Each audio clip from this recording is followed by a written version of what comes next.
ito mga mare, nandito kami ngayon. Ayan, at dahil nga umulan na naman kagabi, ayan, maputik na naman siya. Pero may mga hollow blocks na ulit na dineliver yung kulang. Tapos ito, may buhangin pa kami dito. And ayan, nagdagdag kami ng 50 bags ng semento.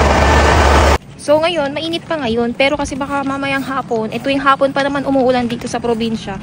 So bibisitahin muna namin ulit dito sa site. Pero dito naman mga mari ko, marami nang nakakuha. Ayan, so ipapakita ko sa inyo. Binakod lang muna nila yung mga lupa nila. Pero may mga nagsisimula din na maglagay ng mga kubo-kubo. Ayan o, pinabakuran na rin yung kanilang lupa.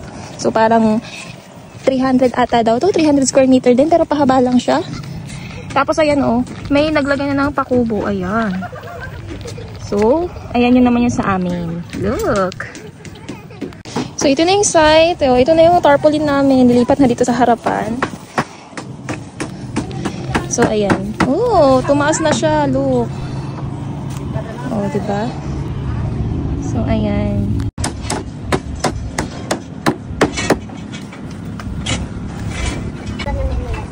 Init. Mami? Mami, ilang ako?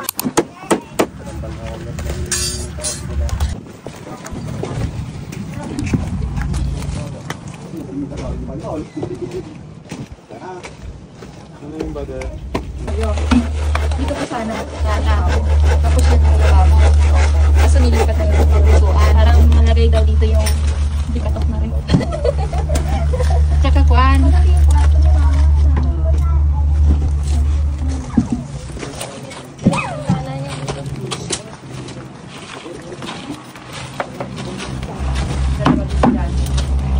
Ito, isa lang. Wala nang bitana.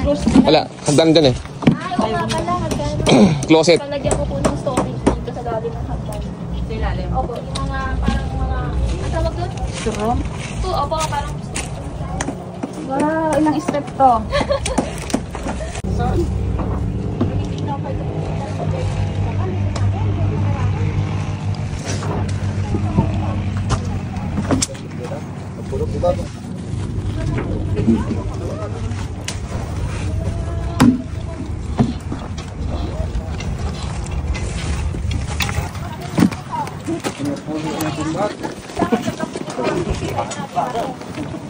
So, ito yung mga kawayan, mari ko. Kumuha na din kami kasi gagamitin siya para sa paggawa ng slab. So, nag-reserve na kami at ayun nga, no, pumili na rin talaga kami ng kawayan. Kasi ang hirap maghanap ng kawayan dito, mga mari. Eh, mas mura kasi yung kawayan kaysa sa Coco Lumber. Sayang naman kung Coco Lumber, diba? So, ayun.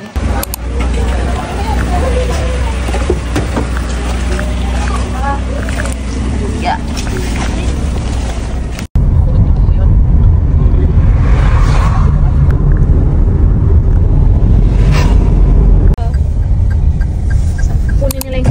Gagamitin siguro para iwas. So yung mga mare, nandito kami ulit at bumalik kami dito 1 week after. And ito na yung latest update sa aming dream house. Pakita ko sa inyo. So ayun na siya mga mare. Dito pa lang natatanaw na siya. Yun, di ba? Meron na siyang mga nakalagay na kahoy at naglalagay na din kasi ng mga beam dyan. Ayan.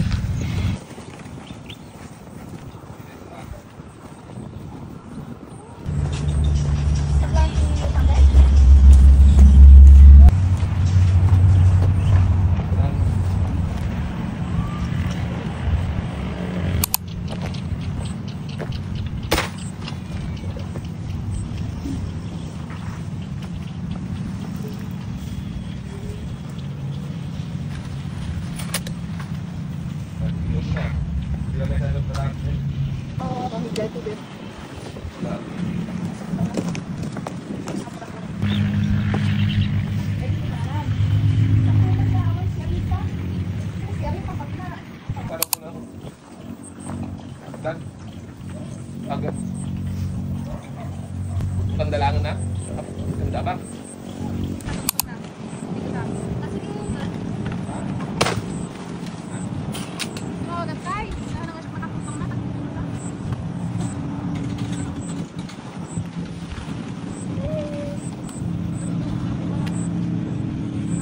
So okay mga mari, ito yung after a week na nagawa nila simula nung nagpunta kami dito. Tas ito, yung bumalik kami. Isang linggo lang yan mari ko ha. Ito na yung kanilang accomplishment. So dito sa loob, ayan. Kung mapapansin nyo na kapag simento na sila, hindi lang ako makapasok sa loob. Tapos ito yung isang kwarto. Yan, dito yung kwarto ng mama ko. Tapos doon sa likod kusina. Ayan. So ito yung sala namin. So dito yung sala namin mga mare. Ayan. Malapit na din kasi ang tag-ulan mga mare. Kaya ayun, mahirap kasi magpagawa ng umuulan talaga.